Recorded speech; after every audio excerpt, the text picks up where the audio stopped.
Ia dia fa miarahaba sy mirahasoa antsika rehetra mpanaraka ny fandarana misandratra indray ary mirahasoa antsika mianakavy. Tonga tsy miarahaba ny namantehitra ka dia miarahaba antsika isan-tokantrano isak'izay toerana rehetra misy antsika amin'izao vanim-potoana izao. Ny fandarana misandratra moa zany dia iresahantsika mikasika an'ireo toetra izay mety hitranga eo amin'ny fanatanterantsika ny asantsika na fiainantsika ary ejahana hanatsarana ny fomba iainantsika ahafahantsika manatsara ny lalana izay izorantsika sy ny zavatra ataontsika. Nandritra ny efatrerinandrontsika izay dia niresaka momba an'ireo toetra efatra sy ny fomba fisehony izay famerenana no fangatahan'ireo namana sasany izay mpanaraka ny fandarana tsy naharaka tany aloha tany dia nazahana naverina izy efatra ka vita soa matsara zany ny famerenana an'ireo toetra fototra efatra izay mitondra antsika amin'ny fitranga izay misy eo amin'ny fiarahamonina na misy eo amin'ny asa na misy eo amin'ny finoana na misy eo amin'izay zavatra ataontsika rehetra. Androany dia namana hafa indray no nametraka fanontaniana mikasika an'izay toetra izay ihany saingy tranga anankiray izay niainany, izay tranga anankiray izay nanaova ny karazana témoignage zany sy fanampiana amintsika. Namana anankiray dia nilaza fa mananjanaka izy ary io zanany io dia manana toetrana afo ary izay toetra izay dia mitondra fahasahiranana ho azy satria io zaza io zany rehefa tombo dia lasa naherisetra, lasa tsy nahavita fianarana, lasa tsy natody asa, lasa tsy hanasa, lasa nanambady ny saram-panambadiana tsy nakarakara ny zanany ary izay zavatra izay zany no entiny hoe anambarana hoe ina no fihetsika ataony, ina no zavatra atao no izay toetra izay, toetra mamalivaly, toetra tsy azo fehezina, toetra maherisetra izay niatra tamin'ity namana anankiray ity. Ary izay toetra izay zany no nahatonga ny olana rehetra izay voalaza teo, ny tsy fahavitan'ny fianarana, ny fahapotehan'ny fianarany, ny tsy fahavitan'ny asa rehefa kely ny karama-raisiny dia tsy ho tamana amin'ny asa ary rehefa tsy tamana amin'ny asa dia miova asa matetika ary lasa tsy hanasa amin'ny farany. Ary mitovy amin'izay ihany koa ny tokantrano, hanana tokantrano hiteraka saingy tsy matazona tokantrano raha ohatra ka tsy manana asa, tsy manana fotom-pivelomana. Ny olana taty afara dia lasa nalefa ny any amin'ny ray aman-dreniny ireo zanany rehefa tsy vita n'ilay tokantrano intsony ary tsy hoe fifanarahana no nanaterany an'ireo zaza ireo fa karazany antery ihany koa amin'ireo ray aman-dreniny ka izay zavatra izay zany no niteraka olana teo amin'ny ray aman-dreny sy izy ihany koa. Taty afara nefa ny zafikely ny anankiray dia manana toetra mitovy aminy tanteraka, zany hoe manana toetrana afo ihany koa. Ka izay toetra izay zany no angatahan'ilay namana hoe ina no azo atao, ahoana ny fomba ahafahana manitsy mba tsy hiverina ilay tranga nisy teny aloha teo amin'ny rainy izay nietraketraka, izay tsy nahavita ny fianarany, tsy manana asa, tsy mahavelona ny zanany, ahoana ny atao mba hialana an'izay zavatra izay. Ny toetra moa zany dia misy toetra lafiny tsara, misy toetra lafiny ratsy ary ny toetra dia azo harena lalandava, ny toetra dia azo volavolaina lalandava fa saingy voafetra ny fotoana ahafahana mamolavola sy mandrafitra an'izay toetra izay. Raha ohatra ka efa lehilahy lehibe dia efa sarotra ny mamolaka azy, raha efa misorotoaka, efa zatra tsy mandray andraikitra dia sarotra no mandray andraikitra amin'izay fotoana izay. Ka izay no anisan'ny mahatonga eto hoe aiza ho aiza ny fomba ahafahana manarina ilay zafikely izay mbola kely amin'izao fotoana izao. Raha ny fanazavana zany dia hoe any amin'ny zaza valo taona manodidina an'izay ilay zafikely ankehitriny, ahitana toetra efa mamalivaly, ahitana toetra efa tsy voafehy ao an-trano, mivoaka ny trano dia tsy mody raha tsy harivariva, lozana milalao fotsiny, tsy mahavita devoir, dia izay zavatra izay no ilana fanarenana sy ilana fanamboarana mba ahafahany mizotra amin'ny lalana mahitsy. Araka ny hetsika teto dia ny olona manana toetrana afo dia olona natao hitarika olona natao hitondra, olona natao asika, olona natao anderery, olona mafana rà, mafana fihetsika, ary olona anankiray izay feno fitiavana ihany koa, feno fahavitriana, tia mandray andraikitra. Ka izay zavatra izay no toetra tokony ho araraotina, izay toetra izay no toetra tokony ho volavolaina. Ny dingana andalovana dia misy ny dingana fahazazana, misy ny dingana fahatanorana, misy ny dingana eo amin'ny sehatry ny maha-olon-dehibe, ary misy ny dingana eo amin'ny fahaterana. Ny toetra zany raha mbola eo amin'ny fahazazana izy dia mora no manitsy azy sy manarina azy. Eo amin'ny fahatanorana dia efa manomboka mihasarosarotra, ary rehefa lehibe dia tena sarotra tanteraka. Ka izay zavatra izay zany no dingana voalohany dia eo amin'ny fahazazana. Matetika ny zaza manana toetrana hafa dia voalohany indrindra zaza mavitrika, zaza mipelipelika, zaza tia mizara ny aminy sy mandray, zaza tia kitikitika, zaza tia fanontaniana. Eo zany le toetra izay hita eo aminy, tsy mahatombona toerana anankiray fa mipelipelika isan-trano. Zaza maratra matetika satria be pelipelika, zaza manimba zavatra satria tia kitikitika, tia zavatra atao, ka dia izay zavatra izay zany no mila tandremana. Raha izay toetra izay no enjanao eny am-boalohany dia lasa zaza tsy sahy izy. Raha izay toetra izay no avelanao manampatra be dia zaza mihetraketraka izy. Fa eo anelanelan'izay toetra izay zany no tsara ho tazonina sy tsara ho fehezina mba hahafahana manana zanaka tonga lafatra. Marina hoe tsisy olona niteraka fanahy fa niteraka vatana, dika izay tsy ho voafehintsika ny toetrany zanakitsika, ary marina zany tsisy olona mahafehy ny toetrany zanany 100 isan-jato, fa mety hahafehy 50 isan-jato tsika, ary anjara no mikolokolo an'izay 50 isan-jato izay nometsika azy izay ho lasa 70 na 80 na 100 isan-jato. Ka izay le 50 isan-jato izay no anjarantsika ray aman-dreny no mifehy azy. Ahoana ny fomba ahafahana mifehy an'izay zavatra izay? Dia voalohany indrindra dia tsy azo atao ny mampiata azy be loatra. Zavatra teneny rehetra dia arahana. Raha zaza manana toetrana hafa zany dia izay no tandremo voalohany indrindra, dia ny fanarahana ny sitrapony rehetra. Faharoa manarakaraka an'izay, ny mamela azy hanapatra amin'ny hetraketraka. Avela izy manao fa asiana fetrany, hoe hatreto fetra azo menan'ilay zaza. Ny fahatelo manarakaraka an'izay dia ny firesahana aminy, mila miresaka, mila mahazo ny fony. Rehefa afaka mifandray sy mifanerasera aminy ianao, diny izy mbola kely, dia miditra amin'ny fifampiresahana, fanazavana ny zavatra tranga rehetra. Isaky ny tranga tsirairay dia mila voavaly tsirairay avokoa. Mila mamaly ny fanontanianany rehetra.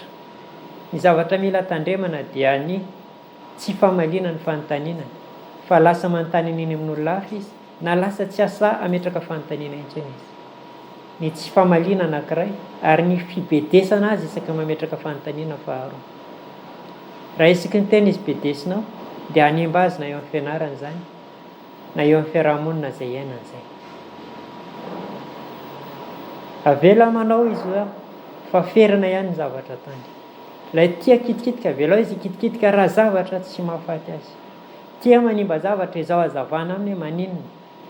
Simba zavatra anankiray dia hazavao inona no fiantraikan'ilay fahasimbany zavatra iny. Amin'izay fantany rehefa misy zavatra hosimbany manaraka dia manana fijery sy manana fomba ahafahany miatrika an'izay zavatra simbany izy. Rehefa simba zavatra anankiray dia hazava ao aminy inona ny fiantraikan'ilay fahasimbany zavatra. Marary anao ilay zavatra simba, mampalailo anao ilay zavatra simba, fahasairananao anao ny zavatra simba. Fa tsy kapohany izy dia bedesiny izy dia vita, fa hazava ao amin'izay zavatra izay, fa rinan'izay dia afaka hafantatra anao izy, ary tandrina izy raha ohatra ka misy zavatra ho atany. Eo amin'ny fahazazana zany dia azarinao an'izay toetra rehetra izay izy, ary arahanao an'izay toetra rehetra izay izy, mba ahafahany mahafantatra ny zavatra ataony, ahafahany mametraka ny fetrany eo amin'ny fihetsika ataony, ahafahany miresaka ireo zavatra mahafinaritra sy mahasosotra azy, zavatra mampalahelo, zavatra tiany, ary mahafantatra ny fetrany amin'ny zavatra azony ataony sy zavatra tsy azony atao. Eo amin'ny fahatany rano ny zaza manana toetrana hafa dia tia mitondra, tia mibaiko, tia mietraketraka, maneo ny heriny sy tanjany ara-nofo, ara-tsaina, ara-panahy. Rehefa tanora izy dia miditra amin'izay sehatra izay, ka raha tsara ny famolavolanao azy taty amin'ny fahazazany dia miena izay toetra izay rehefa tanora izy. Izany hoe tsy hamalivaly ianao izy fa handresy lahatra anao. Tsy handeha hitrifana izy fa fatiny hatreto ny fetrany fitrifahana raha ohatra ka nazavainao azy tany amin'ny fahazazana izay. Tsy asika aminao izy na hihetraketraka aminao izy satria fantany fiantraikany izay hihetraketraka izay raha toa ka efa nataonao azy tena. Ary tsy hanararom-pahefana izy, tsy hangataka aminao izay zavatra rehetra iriny izao satria efa fantany hoe hatreto ny fetrany misy eo aminao. Izay zavatra izay dia eo aminao ary eo amin'ny tontolo izay hanodidina iainana no ampiarany an'izay toetrany izay. Izany hoe mahafantatra ny fetra izay tokony atao izany, na eo amin'ny fomba fiteny, na eo amin'ny fomba fihetsika, na eo amin'ny zavatra ataony, na amin'ny faneraserana amin'olona. Fa raha misy banga ny zavatra izay tany amin'ny fahatanjorany, tany amin'ny fahazazany, dia aty amin'ny fahatanjorany ny tombo avy roa avy telo eny. Avelao handray andraikitra izy, omeo andraikitra izy. Fa izay ny zavatra ilaina satria efa toetra ao anatiny ny mitondra, toetra ao anatiny no mandray fahefana. Apetrao eo aminy ny vokatra ny zavatra ataony. Misy zavatra tsara ataony dia apetrao aminy izao ny fiantraikan'izay zavatra tsara izay. Misy zavatra ratsy dia avelao hitranga amin'izay zavatra fiantraikan'izay. Ary izay tranga rehetra dia azaho aminy hoe vokatry ny zavatra nataony tany aoriana tany ny tranga izay misy. Amin'izay fotoana izay dia tompona andraikitra feno amin'izay zavatra mitranga rehetra izy, na amin'ny fianarana, na amin'ny fiarahamonina, na amin'ny fitantanana ny fiainany, ny vola, ny namany sy ny sisa, dia ampy hafantarany lalana izorany izay zavatra izay. Ampy hafantarany ny asa ataony izay zavatra izay. Ampy hafantarany fa raha misy fahadisoana ataony dia tsy eo lalandavy ianao hitantana azy sy hifehy azy amin'izay zavatra nataony. Fantany fa izy no handray ny andraikiny fa tsy ianao. Raha ohatra ka zafy kelinao no mbola hipetraka aminao dia fantany hoe tsy nandray andraikitra izany fa nanantenanao satria nizarinao izy tany amin'ny fahazazany. Isaky ny manimba zavatra dia ianao no mandray andraikitra.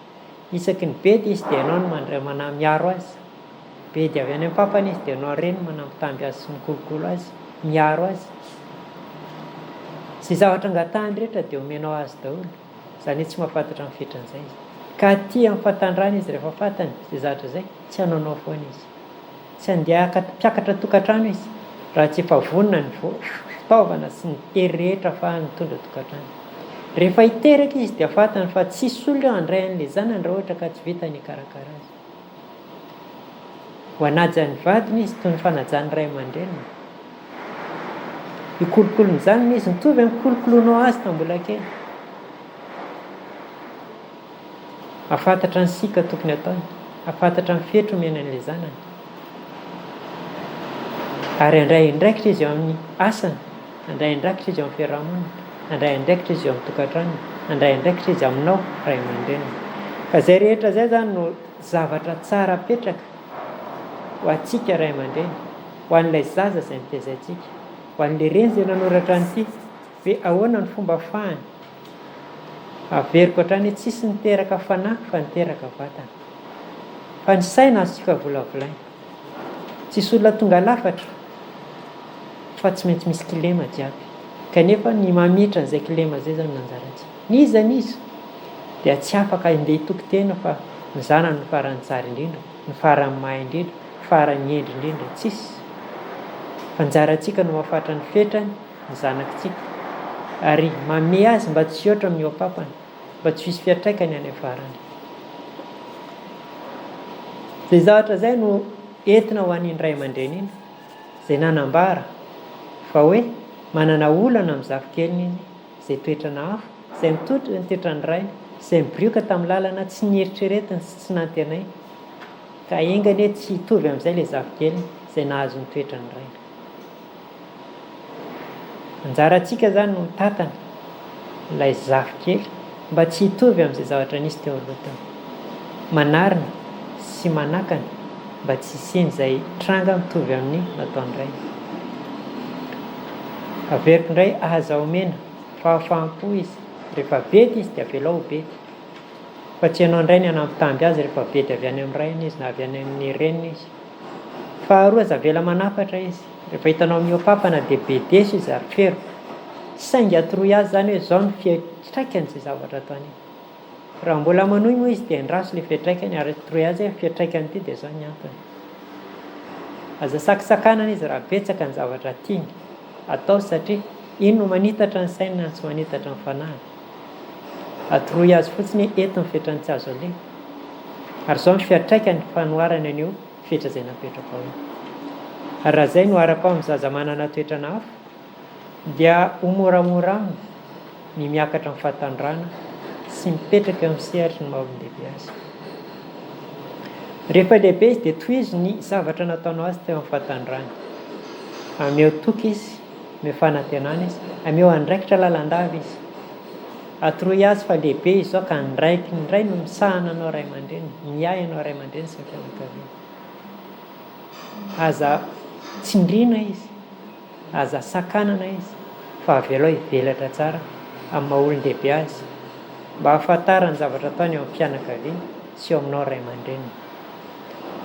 Rehefa antitra moa izy dia fanjarany amin'izay no mampita an'izay natao rehetra taminy amin'ny zanany sy amin'ny zafiny sy amin'izay tontolo manodidina azy. Izay ngamba inoko ahafahanao manampy ny zafikelinao mba tsy hirona amin'ny lalana izay nizorany ray. Raha ohatra ka misy hitanao fa tsy ampy dia afaka manampy ianao. Raha ohatra misy tsy nazava taminao izay zavatra nazavainay teo, na tamin'ny toetra zany, na tamin'ny rehefa izay napetraka dia afaka manatona ianao na afaka manoratra ianao mba ahafahana manazava bebe kokoa ilay hevitra izay nasongadinay teo hoe zaza toetrana hafa, mietraketraka, masika, tia mandray andraikitra, miopefy, tsy tia sakanana, manao didy jadona, tia tena, toetrany daholo izay rehetra izay, kanefa avily lalana mba hizotra amin'ny tsara fa tsy amin'ny ratsy. Izay no mikasika an'iny naman'iny. Fa isika rehetra ihany koa izay mitaiza zany ka sarotra ny fitaizana azy dia afaka manao sosokevitra dia ezahantsika, ezahanao iaho, tsisy olona tonga lafatra, fa miezaka tsika zany mba hijery ny misimisy kokoa sy ny tsaratsara kokoa hoe atoato ny lalana tokony hizorana azy raha ohatra ka toetrana afo ilay olona, na toetrana rivotra ilay olona, na toetrana rano ilay olona, na toetrana tany ilay olona. Toy izany ihany koa raha ohatra ka mpivady hoe tsy mitovy ny toetra mpivady fa miady lava, tsy mety miorina mihitsy, dia ahoana ny fomba ahafahanao mitondra ny tokantrano? Manana toetrana hafa ny vadinao, korotana lava ianareo, tsy mahavory arena, dia mitovy amin'izay ihany hoe izay toetra teo iny ihany no ezahana ho volavolaina sy ho ezahana ho ahitsy, ho ezahana ferana mba tsy hoapapana. Dia izay zany ny ahafahantsika miroso amin'ny tsaratsara kokoa. Sarotra kokoa izy ho iaho raha ohatra ka olon-dehibe ilay olona, kanefa azo atao ihany petrao amin'izay fefetran'ny zavatra nataony izy. Atoroy azy, aza avy ao miezah manazava, miezah miresaka. Izay ihany zany no toetra raha ohatra ka toetrana hafa. Dia mitovy amin'izay raha toetrana rivotra, na toetrana tany, na toetrana rano. Izay eto Ankoloaina dia miezaka mametraka hatrany izay fepetra izay, izay hevitra izay eo amin'ny sehatra rehetra izay misy. Misy ny dingana fifampiresahana, misy ny dingana fifampizarana ao aminay hoe inona ny zavatra azo hifampizarana. Misy ny dinga famahana olana, ahoana ny fomba ahafahana mamaha olana, inona ny karazana olana, eo amin'ny sehatra inona ny misy an'ilay olana, dia ahoana ny fomba ahafahana mamaha azy. Misy ny dingana fizarana, misy ny dingana varotra, misy varotra ao aminay ao, satria misy ny sehatry ny fahasalamana, misy ny sehatry ny fianarana, misy ny fianarana mahaimaim-poana ary misy ny fianarana izay andoavana. Dia mitovy amin'izay koa ny famahana olana, Misy mivaolana izay omena mahaimaim-poana, ary misy mivaolana izay tsy maintsy misy sarany aloha. Raha goavana loatra ilay olana dia tsy maintsy misy sarany alohantsika. Raha olana kelikely izy dia azontsika alefa amin'izao ihany. Na eo amin'ny sehatry ny fitezana, na eo amin'ny sehatry ny fahasalamana, na eo amin'ny sehatry ny asa, eo amin'ny sehatry ny fiarahamonina, dia erahana mitady ny vahaolana, erahana mamaha ny olana. Dia arakarak'izay zany no ahafahantsika manao zavatra anankiray. Misy ny vanim-potoana tsy etsehana, misy vanim-potoana iemorana, misy ny vanim-potoana androsoana. Mila fantatritsika zany zay rehefa misy olantsika hoe fotoana tokony hijanonana ve zao, fotoana tokony iemorana ve zao, sa fotoana tokony androsoana. Tokony androso hiazakazaka sa tokony androso milamina sa tokony androso aingakaingana. Samy hafa izay fihetsika izay. Raha eo amin'ny olana ianao ka miazakazaka, hafa ny vokatra azo. Raha eo amin'ny olana ianao ka mandeha miadana, hafa ny vokatra azo. Raha eo amin'ny olana ianao ka mijanona miandry, hafa ny vokatra azo. Ahoana ny atrehanao ny olana? Dia mitovy amin'izay amin'ny asa, mitovy amin'izay amin'ny fitiavana, mitovy amin'izay amin'ny fiarahamonina. Hoe inona ny fihetsika tokony ataontsika amin'ny tranga anankiray? Mijanona ve? Sa hiemotra?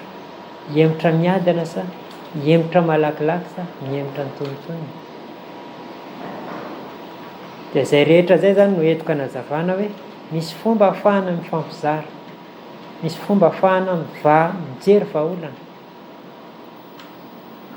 Santionana ny vahaolana izay niresahana izay, na eo amin'ny fahasalamana izay, na eo amin'ny fitiavana, na eo amin'ny tokantrano, na eo amin'ny asa, na eo amin'ny fiarahamonina. Misy ny tsy ahitana vahaolana, lafo ilay vahaolana, mavesatra ilay sakana, dia inona no tokony atao raha izay? Dia arakarak'izay rehetra izay zany no ahafahantsika mandroso eo amin'ny sehatra rehetra izay sahantsika. Izay no azo ambara mikasika an'izay hoe koloaina, hoe hatraiza ny zavatra misy ao anatiny, eo amin'ny fampiresahana sa eo amin'ny fampizarana sa eo amin'ny fampiofanana sa eo amin'ny varotra sa eo amin'ny fitsaboana, famahana olana. Izay no zavatra misy ao aminay. Dia ny farany zany dia ny fifampizarana na hoe ny fitezana na hoe ny fizarana amin'ny rehetra, ny alalan'ny Facebook, ny alalan'ny radio, amin'ny alalan'ny télé, amin'ny alalan'ny fihaonana aminay. Fifampizarana, fanazavana, fandresena lavitra. Izay no sehatra misy zany ahafahanareo mamantatra anay. Misy numéro téléphone azonareo ifandraisana aminay. Misy ny Facebook eo amin'ny koloaina, misy ihany koa ny Sera Studio, misy ny page Feu Terre RO na ny hoe afo rivotra rano arintany, izay ahafahanareo mifandray aminay.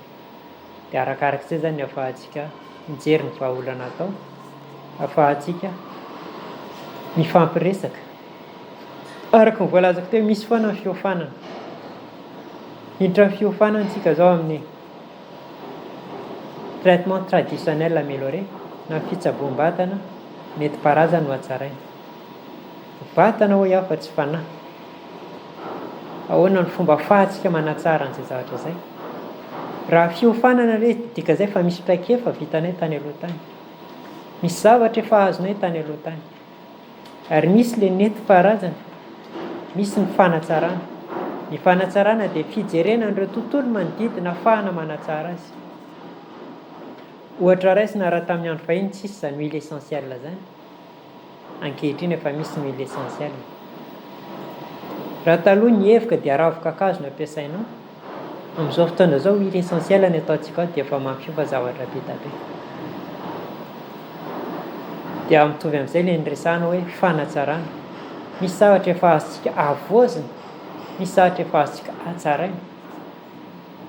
Misy zavatra nataon'ireo olon-dehibe tsika tsy vita nazavaina, marary ny zaza anankiray, dia entiny anaty fandriana dia koboany ao, apetany ao ny vatany, dia asitrana ilay zaza raha tsy maraina. Inona no nampiasainy? Taiza na hafantarany an'izay?